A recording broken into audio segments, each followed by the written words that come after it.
আসসালামু আলাইকুম সম্মানিত দর্শক শ্রোতা, একটা গুরুত্বপূর্ণ বিষয় আজকে বলতে চাচ্ছি। সেটা হচ্ছে, এতদিন কিন্তু আমরা স্বাধীন ছিলাম না। ভারতের অঙ্গরাজ্য কিন্তু ছিল। এখন কিন্তু আমরা স্বাধীন হয়েছি। আর স্বাধীনতার মানে এই না যা ইচ্ছা তাই করব। আমাদের দেশকে গুছিয়ে রাখতে হবে। আমাদের দেশ যেন সামনের দিকে এগিয়ে যায়, সেই চিন্তা ভাবনাটা কিন্তু করতে হবে।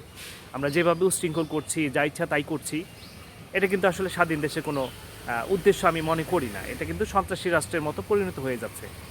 আমরা এখন যতটুকু সম্পদ আমাদের রয়েছে, এটাকে কোনোভাবেই নষ্ট করব না। বিভিন্ন ধরনের মূর্তি তৈরি করেছিল, ওই জায়গাগুলো কিন্তু পরিত্যক্ত ছিল।